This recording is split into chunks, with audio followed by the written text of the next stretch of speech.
And welcome back to another episode of the Real Conversations podcast. I'm your host, Jacob O'Connor. Real Conversations is a podcast for those dedicated to doing hard things and living a meaningful life. And that's actually where I want to start this episode for this week. This is just going to be a shorter episode, but I've been doing a bit of reflecting and thinking.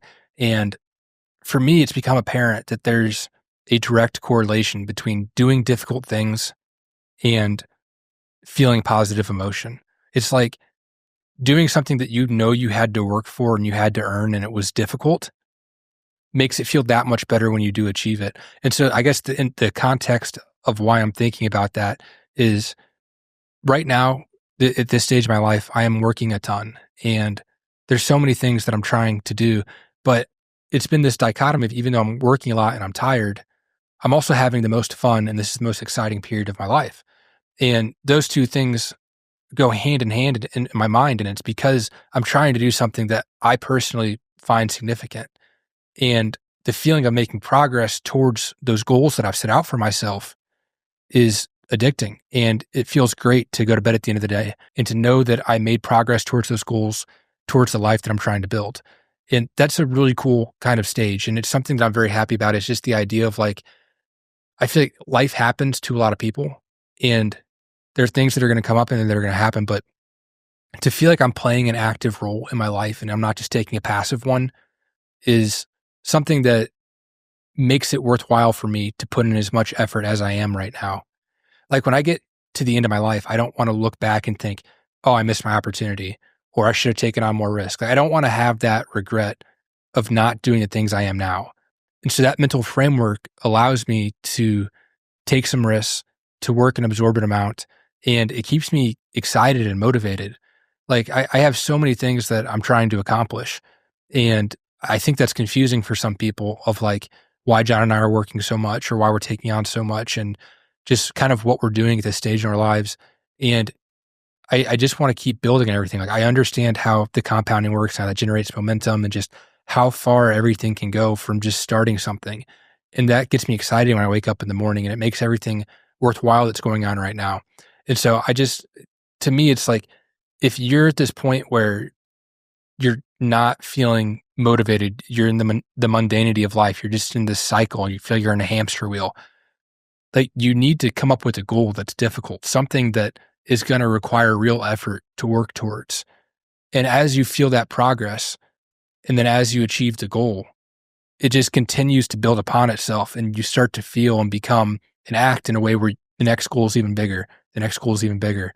And to me, that's just a positive loop to be in. It's one where you're like aiming in this upward direction of like, I know I'm capable of more. I believe that I have better potential than how I'm living my life right now.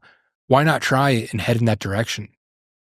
So every day just becomes this fun game of like, okay, I'm not going to be my best every second of the day, but overall, can I win the day?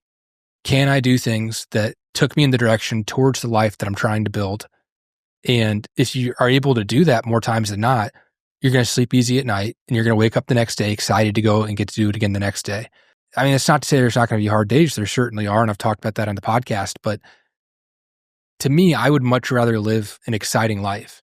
And the best way that I've found to do that is by setting hard goals for myself, goals that require discipline, goals that require sacrifice. Like you actually have to give up something.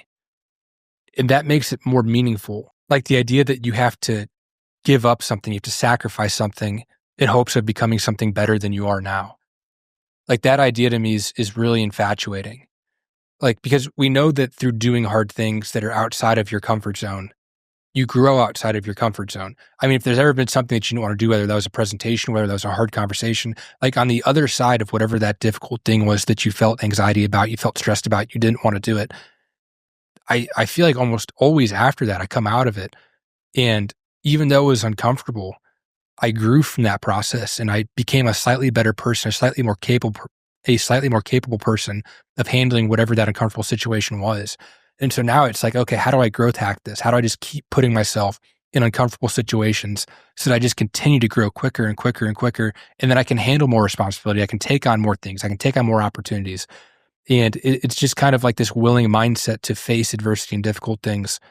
And even if you don't love it, just to embrace the challenge of it, to view it as a positive thing. And it's really started to instill some confidence in myself. As there's difficult things that come up, it's like, okay, well, there's 100 difficult things before this, and I accomplished every single one of them. I'm still fine. I'm still here. I know I'm going to be able to handle this one. Even if I don't have the answer right now, I'm confident because of my previous behavior that I'm going to be able to do it in the future as well. And that's just kind of the value that I've seen in doing hard things and the meaning that I've been able to pull from it as well. So I guess my challenge to you guys listening is, if you feel like you're at a stage right now where you're just kind of there, you're not an active participant in your life, you don't feel like you're working towards something, I would challenge you to come up with a scary goal, whether that's running an ultra marathon, whether that's setting a goal in the gym, whether that's starting a podcast, opening a business, making a phone call, like whatever it is. I think instinctively something will come to you if you ask yourself the question, what goal will be meaningful to myself if I were to accomplish it? And then who you become in that process. I think that you would walk away from that as a better person that's more confident in themselves and more excited to face each day. But yeah, I just challenge you guys to come up with something difficult and to work towards it. I'd love to hear about it. You can DM me at Real Period Conversations. I'm at the Jacob O'Connor as well. But yeah, I just think there's a really cool community that's forming around this podcast. And I love the idea of putting a challenge out to you guys to set scary goals for yourself. And just as this community continues to grow, we can all support each other. And whenever we're all supporting each other, hopefully we're all helping each other make progress towards those goals.